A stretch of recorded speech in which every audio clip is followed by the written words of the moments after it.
This channel does not promote any violent, harmful, or illegal activities. All content provided by this channel is meant for an educational purpose only.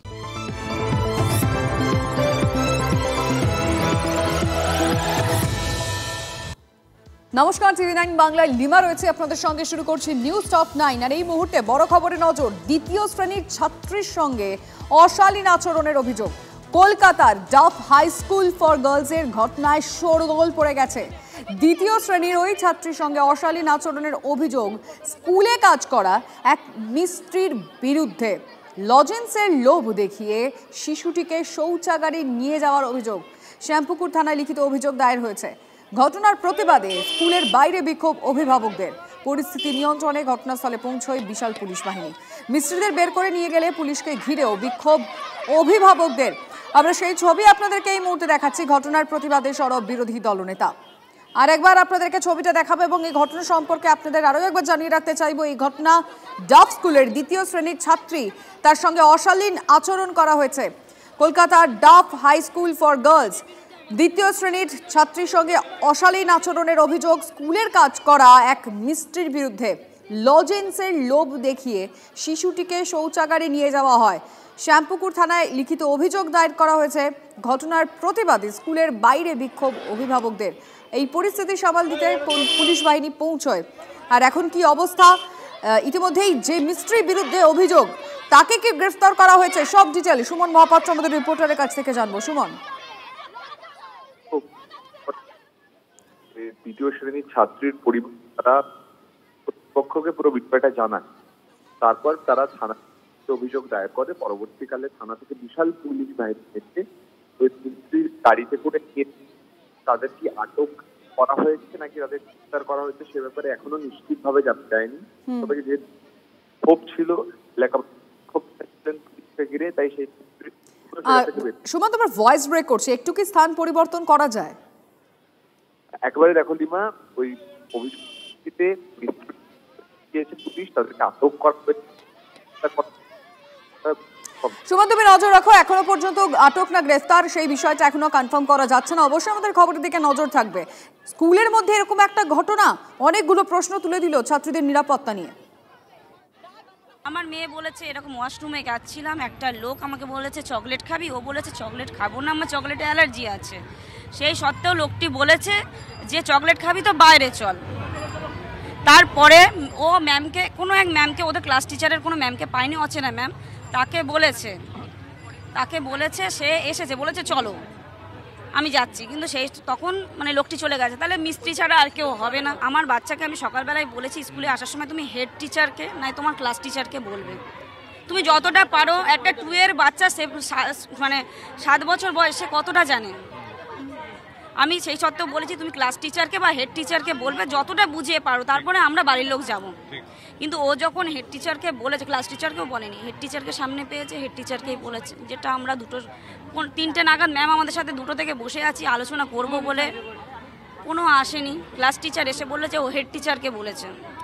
কিন্তু head টিচারের তো কর্তব্য ছিল যে একটা বাচ্চার মুখে যখন আমি এই কথাটা শুনছি, তাহলে ফোন নাম্বার সবই আছে, যে তাদের গার্জিয়ানকে অন্তত ডাকি যে আপনার বাচ্চার মুখে এই কথাগুলো শুনছি, আপনারা আসুন। এখন আমরা যখন বলছি তখন বলছে হেড ম্যাম যে ওকে বলেছে, বাচ্চাই তো আমাদেরকে এসে বলেছে, ওরা তো টিসির মানেটা জানে না। একটা 7 বছরের বাচ্চা টিসির মানে জানবে কি করে? সে বলেছে যে টিসি দিয়ে দেবো হেড ম্যাম, কিন্তু আমার বাচ্চাকে বলেছে রীতিমতো, আজকেই বলেছে, আমরা ছুটির পরেই বলেছে। হ্যাঁ, হেড মিস্টার বলছে আমরা বলিনি। পরে খবরে আসি। পূর্বস্থলীতে এক স্কুলের 3 শিক্ষকের বিরুদ্ধে ভয়ঙ্কর অভিযোগ। স্কুলের ছাত্রীদের মোবাইলে অশ্লীল মেসেজ পাঠানো, পড়ানোর নামে শরীর স্পর্শ করার অভিযোগ। পূর্বস্থলীর কাষ্ঠশালী নিভাননী উচ্চ বিদ্যালয়ের ঘটনা। কাঠগড়ায় স্কুলের 3 শিক্ষক আলমগীর হোসেন, সত্যজিৎ চৌধুরী ও বিজয় সর্দার। ছুটির সময় স্কুলে অভিভাবক ও এলাকাবাসীর বিক্ষোভ। আর এই বিক্ষোভের জেরে উত্তাল স্কুল চত্বর। টিচার ইনচার্জের পদত্যাগ দাবি। 3 জনের মধ্যে 2 অভিযুক্ত শিক্ষকের প্রতিক্রিয়া মেলেনি। এক শিক্ষক তার বিরুদ্ধে ওটা সব অভিযোগ অস্বীকার করছেন। 3 শিক্ষকের বিরুদ্ধেই লিখিত অভিযোগ, 3 শিক্ষকের বিরুদ্ধে ইতিমধ্যেই অভিযোগ দায়ের করেছে স্কুল কর্তৃপক্ষের কাছে। ঘটনাস্থলে পূর্বস্থলী থানার পুলিশ পৌঁছয়। পুলিশের সঙ্গে বচসা হয় এলাকাবাসী। রাতেই চাপে পড়ে পদত্যাগ প্রধান শিক্ষক নিরঞ্জন মণ্ডলের। আর এরপরেই বিক্ষোভ তুলে নেন অভিভাবকরা। প্রশ্ন উঠছে, স্কুলেও নিরাপদ নয় ছাত্রীরা? হঠাৎ করে একদিন আমাকে উনি উল্টোপাল্টা মেসেজ করলো। কবে সেটা? বুধবার দিন।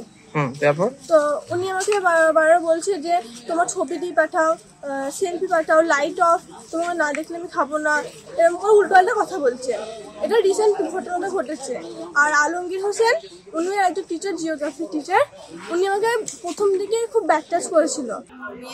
ফোনে আলমগীর স্যার আর সত্যজিৎ স্যার যা তা ফোনে মেসেজ করে যা তা বলে পাঠিয়েছে, কিন্তু মেয়েকে তো স্কুলে পাঠায় ভালো পড়াশোনা করার জন্য, ঠিক আছে, কিন্তু স্কুলের স্যাররা তো বাবা মায়ের মতো, কিন্তু ওরা নোংরা নোংরা ভাষায় মেসেজ করে পাঠাচ্ছে, এটা কি উচিত? আজকে কি চলছে এগুলো?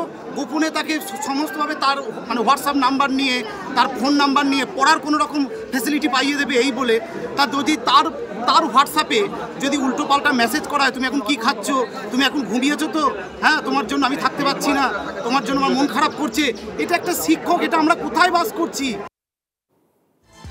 মঙ্গলকোটের ইটা গ্রামে প্রতিবেশীর মারে মৃত্যু এক বৃদ্ধের। বচসার মধ্যস্থতা করতে আসা তৃণমূল কর্মীদের সামনেই মারধর। দুই পরিবারের মধ্যে বচসার জেরে এই ঘটনা বলে অভিযোগ। প্রতিবেশীর বাড়ির ওপর থেকে বিদ্যুৎ সংযোগের জন্য তার যাওয়া নিয়ে বচসার সূত্রপাত। নানু দাস নামে বৃদ্ধকে মারধরের অভিযোগ প্রতিবেশী সুফল দাসের বিরুদ্ধে। ঘটনাস্থলে পড়ে গিয়ে মৃত্যু নানু দাসের। ঘটনার সঙ্গে দলের কোনো যোগ নেই, পুলিশ উপযুক্ত ব্যবস্থা নেই, মন্তব্য মঙ্গলকোটের ক্ষীরগ্রাম অঞ্চলের তৃণমূল সভাপতি মাজদুর রহমানের। আমরা বলেছিলাম হ্যাঁ টাইনতে দেবো না, যদি আমরা বলেছিলাম টাইনতে দেবো, আর ও তখন আমার সঙ্গে হুটুপাটি করে আমাকে কথা কাটাকাটি শুরু হয়েছে আমার সঙ্গে আর সুফল দাসের সঙ্গে। সুফল দাস অন্য বাড়ির যার সঙ্গে ঘটনাটা ঘটেছে ওই লাঠি নিয়ে এসেছি। না লাঠি নয়, লাঠি ছিল না, আমাকে কিলি দিতে গেল, আমাকে দিল না, দিয়ে বাবাকে দিল। ঘটনাস্থলে উনি মারা গেলেন? হ্যাঁ, ঘটনাস্থলে উনি সঙ্গে সঙ্গে মারা গেলেন। পুলিশ কেন আমাকে এত প্রেসার দিচ্ছে? পুলিশ কি বলছে? বলছে 8 ঘন্টার মধ্যেই বার করতে হবে। তো আমার যে দাদা ভাইরা বাইরে কাজ করে, বাইরে আসছে, আমাদের তো সময় লাগে, তার সে আসলে তবে তো আমরা ডিউটি বার করব। আপনার কি মনে হচ্ছে যে পুলিশ আপনাকে কোনো জোর করছে অন্য কিছু ঘটনা ধামাচাপা দেওয়ার জন্য? সেটা তুমি মনে হচ্ছে? কি মনে হচ্ছে? কারণ আমাকে এত প্রেসার দেবে কেন যে 8 ঘন্টার মধ্যেই বার করতে হবে? কোনোদিন মারা নাই। পার্টির লোক ছিল, পার্টির লোক আমাদের অনেকজনই ছিল, যে কারেন্ট আনবে সেই লোকটা এসেছিল, তারপরে গাঁয়ে আমাদের পার্টির লোক মানে অনেকজনই ছিল, কথা কাটাকাটি হচ্ছিল, মারধর কেউ কি মারে নাই, তো পড়ে গেল, ও এমনি পড়ে কতবার টক হয়ে গিয়েছে। পাথর খাদান কর্মীকে ছেড়ে ধরার সন্দেহে গণধোলাই। বীরভূমের মোহাম্মদ বাজারের হরিণসিংহা গ্রামের ঘটনা। ওই যুবক স্থানীয় পাথর খাদানের কর্মী, ঝাড়খণ্ডের পাকুড়িয়ার বাসিন্দা। হরিণসিংহা গ্রামের একটি দোকানে গিয়েছিলেন ওই যুবক। সেখানে একটি বাচ্চার সঙ্গে কথা বলতেই সন্দেহ হয় এলাকাবাসীদের। এরপর ওই যুবককে বেঁধে ব্যাপক গণধোলাই। মোহাম্মদ বাজার থানার পুলিশ গিয়ে তাকে উদ্ধার করে। বাকি খাদান কর্মীদের থেকে যুবকের আসল পরিচয় জানতে পেরেছে পুলিশ।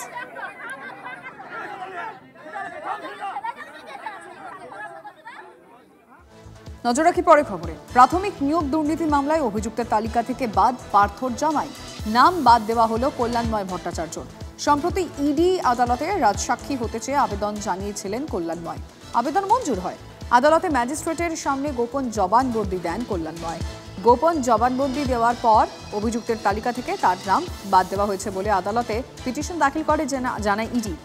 রাজসাক্ষী হওয়ার বিষয়টি এবার আদালতে বিচারাধীন। আরেকবার জানিয়ে রাখি, প্রাথমিক নিয়োগ দুর্নীতি মামলায় অভিযুক্তের তালিকা থেকে বাদ পার্থর জামাই।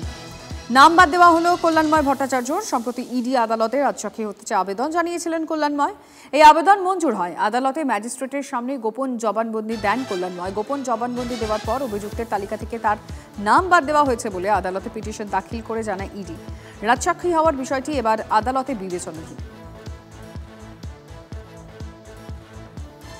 প্রাথমিক দুর্নীতি মামলায় জামিন তৃণমূল যুব এবং অবশ্যই এবার আমাদের নজর থাকবে যে চার্জশিটের নাম যাদের ছিল প্রাথমিক নিয়োগ দুর্নীতি মামলায় তাদের নাম বাদ পড়লো। কিন্তু কেন বাদ পড়লো নাম? পার্থর জামাইয়ের নাম তার মধ্যে রয়েছে। সুপ্রিয়র কাছ থেকে ডিটেলে জানবো। সুপ্রিয়, দেখো, পার্থ চট্টোপাধ্যায় জামাই কল্যাণময় ভট্টাচার্য, তার নাম কিন্তু প্রাথমিক শিক্ষক নিয়োগ দুর্নীতি মামলাতে অভিযুক্ত হিসাবে যে চার্জশিট ইডির তরফ থেকে পেশ করা হয়েছিল সেই চার্জশিটে ছিল। কিন্তু পরবর্তীতে কল্যাণময় ভট্টাচার্য তিনি রাজসাক্ষী হওয়ার জন্য আদালতে পিটিশন করে আবেদন করেছিলেন এবং সেই আবেদনের পরিপ্রেক্ষিতে গত কয়েকদিন আগেই বিচার ভবনে তার 164 অর্থাৎ তার যে গোপন জবানবন্দি সেই জবানবন্দি নেওয়া হয় এবং সেই জবানবন্দি নেওয়ার পর ইতিমধ্যেই ইডির তরফ থেকে কিন্তু যে আবেদন করা হয়েছে যে অভিযুক্ত হিসাবে যে তার নাম ছিল চার্জশিটে সেখান থেকে তার নাম বাদ দেওয়ার জন্যই কিন্তু আবেদন করা হয়েছে। অর্থাৎ কল্যাণময় ভট্টাচার্য পার্থ চট্টোপাধ্যায় জামাই শিক্ষক নিয়োগ দুর্নীতি মামলাতে তার নাম এবার অভিযুক্তের তালিকা থেকে সরিয়ে দেওয়া হলো। তবে তার নাম আদৌ সরানো হবে কিনা, কারণ ইতিমধ্যেই তিনি যে গোপন জবানবন্দি দিয়েছেন সেই জবানবন্দি কতটা যুক্তিযুক্ত রয়েছে বা সেখানে কতটা যথার্থতা রয়েছে সেই বিষয়গুলো বিচার করার পরেই কিন্তু আদালত গোটা বিষয়টি সিদ্ধান্ত নেবেন যে তাকে রাজসাক্ষী আদৌ করা হবে নাকি পরবর্তীতে তাকে আবার অভিযুক্তের তালিকাতে নিয়ে আসা হবে, সেই বিষয়টি কিন্তু আদালত গোটা সিদ্ধান্তটা নেবে। ধন্যবাদ সুপ্রিয়। এবার প্রাথমিক দুর্নীতি মামলায় জামিন তৃণমূল যুব নেতা শান্তনু বন্দ্যোপাধ্যায়। শর্ত সাপেক্ষে জামিন মঞ্জুর করল বিশেষ সিবিআই আদালত। 1 লক্ষ টাকার বন্ডে জামিন। 4টি জেলার বাইরে যেতে পারবেন না। তদন্তকারী অফিসার যখন ডাকবেন হাজিরা দিতে হবে। মোবাইল নম্বর দিয়ে রাখতে হবে তদন্তকারী অফিসারকে। গত বছর 26শে নভেম্বর ইডি মামলায় জামিন পান শান্তনু। ইডির পর সিবিআই মামলাতেও জামিন হওয়ার এবার জেল মুক্তি হতে চলেছে শান্তনুর। রামনবমী নিয়ে সংঘাতে আজকে এবার ক্রিকেট ম্যাচে। রামনবমীর কারণে কলকাতা থেকে সরতে চলেছে আইপিএল এর ম্যাচ। 6 তারিখ কেকেআর লখনৌ ম্যাচ সরতে পারে গুয়াহাটিতে। রামনবমীর কারণে পর্যাপ্ত পুলিশি নিরাপত্তা দেওয়া সম্ভব নয়, সিএবিকে জানিয়েছে লালবাজার। সূত্র খবর কেকেআর লখনৌ ম্যাচ গুয়াহাটিতে হওয়ার সম্ভাবনা বেশি।